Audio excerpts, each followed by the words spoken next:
Alpana Jain, Ambala cantt, are नगर, हरियाणा। गुरुवर नमोस्तु। महाराज जी की जिज्ञासा है कि जब भगवान का अभिषेक करते हैं तो किस अवस्था का अभिषेक किया जाता है, अरहंत अवस्था का या जन्म काल का?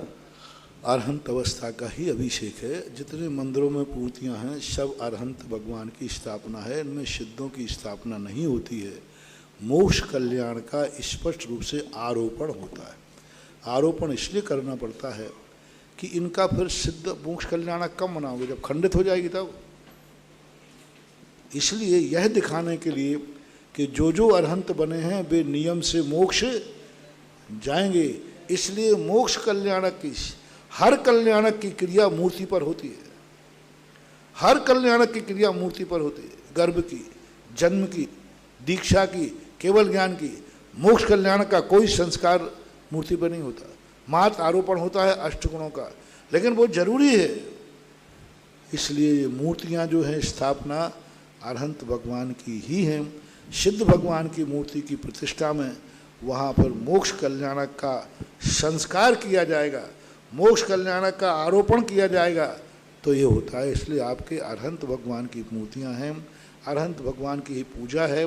अकृत्रिम चैत्यालयों में भी दोनों प्रकार की मूर्तियाँ पाई जाती है, अरहंत की और सिद्ध की। एक साथ कितने भगवान का अभिषेक कर सकते हैं?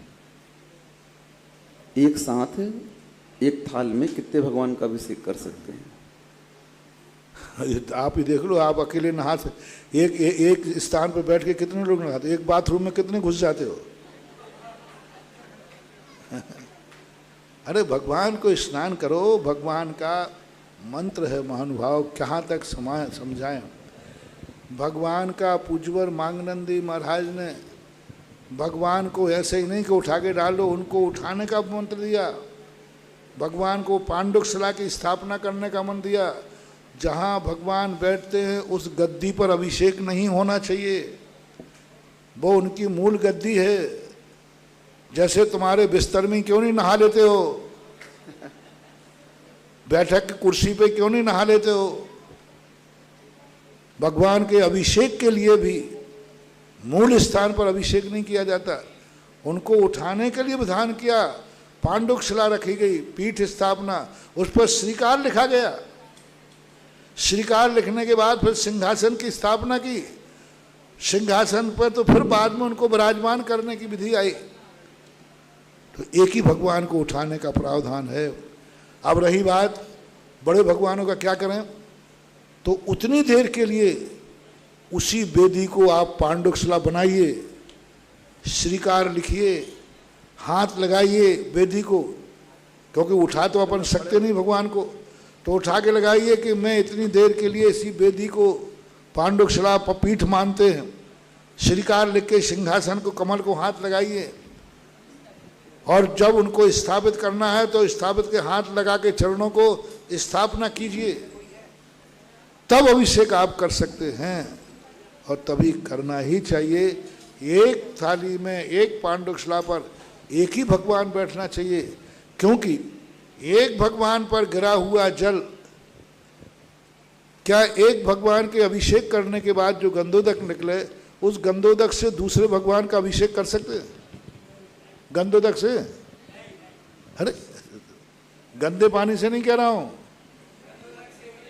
भगवान के ऊपर से आया एक मूर्ति है गंधोदक, वही गंधोदक लेके दूसरी मूर्ति पर डाल सकते हो? नहीं डाल सकते। तो फिर एक भगवान का आप दूसरी भगवान में सब रख देते हो। ठीक है, बड़ी वेदियों पर, बड़ी मूर्तियों पर एक भगवान का अभिषेक करोगे तो उसके छांटे दूसरी मूर्ति पर चले जाते हैं, वो मजबूरी है। बड़ी मूर्तियों पर जब अभिषेक करते हैं तो छांटे बहुत दूर तक गिरते हैं, तुम्हारे ऊपर भी गिरते हैं, जमीन पर भी गिरते हैं। गोमतेज बाहुबली का जब अभिषेक हुआ कितनी दूर तक गिरता है। अब ये मजबूरियां हैं, इनको मार्ग मत मानो। विशेष महोत्सव होते हैं, अशक्य है, अशक्य कि इतनी बड़ी मूर्ति का पानी छोड़ा बहुत कहीं ना कहीं गिरे, तो अब उसका मार्ग लगो। नहीं, गंधोदक पैरों में गिरे तो चलता है। बोले क्यों? अरे गोमतेज बाहुबली में देखा ना। अरे भाई, एक मजबूरी है, मजबूरी को मार्ग मत बनाओ। गंधोदक को एक भगवान, एक पांडुकशिला पर एक ही बैठना चाहिए। आप 100 पांडुकशिला लगा लो ना, खत्म बात हुई, अलग अलग। जितने भगवान है उतनी पांडुशिला लगाओ, लेकिन एक साथ बैठाल करके एक गंधोदक एक थाल में बैठालना आगम सम्मत नहीं है, नीति युक्त नहीं है, सभ्यता भी नहीं है, होना भी नहीं चाहिए। परम पूज्य आचार्य गुरुदेव श्री विद्यासागर जी महाराज के आज्ञानुवर्ती शिष्य निर्यापक श्रवण मुनि पुंगव श्री सुधासागर जी महाराज के मुखारबिंद से होने वाले